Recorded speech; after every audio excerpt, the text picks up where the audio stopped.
جبو پاراستنا وی بنداوی و درخستنا هویدیا دولتا ترکا قرکر و چتین وی گلک تیکو شرجان خوافدا کرن و شهید بون.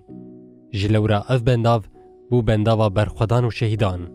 روجنموان وکه نازم، جیهان و عزیز گوچاو و گوه جواکه بون لسر برخودانا بنداوی دکتنا شر تایبت ای دولتا ترک ده رولکی سرکلیستن و شهید بون.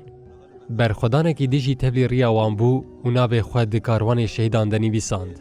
او جی روجنموان عگید روژه. ناوند راکاندن و چپمنی یا قصده بدا خویانیه که شهادتا روجنموان عگید روژ راکاند. قصده دیار کرگو دولتا ترکا قرکر و چتین وی بنداوا تشرینه کریه هدف و روژانه بچکن گران ایرشی وی دکه. قصده اشکره کرگو 15 سباته روجنموان عگید روژ بناسناو شروان سیدو دمال بنداوا تشرینه چالاکین گلد شوپاند شالی دولتا ترک و به بالافران هات هدف گردن و شهید بو.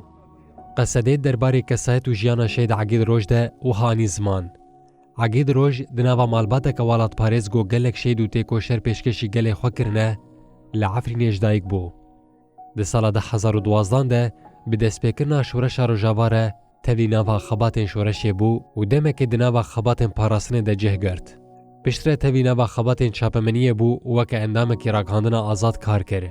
Agîd Roj bi peynûs û kameraya xwe beşdarî şerê li Efrîn, Şehba û Helebê bû û ev berxwedan ji raya giştî re parvet kir. Di sala 2018 de di êrişa dagirkeriya Türk li ser Efrînê zêdetirî 2 mehan di eyniyê şer de li kêleka şervanan rewşa berxwedanê şopand û belge kir.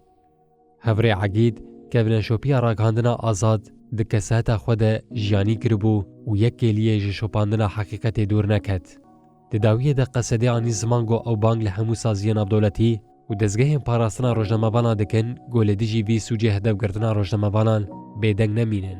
Navenda ragihandin û çepemeniya qesedê soza xwe dubare kir got ew ê riya şehîdan bidomînin û li ser xeta ragihandina azad xwedî derkevin.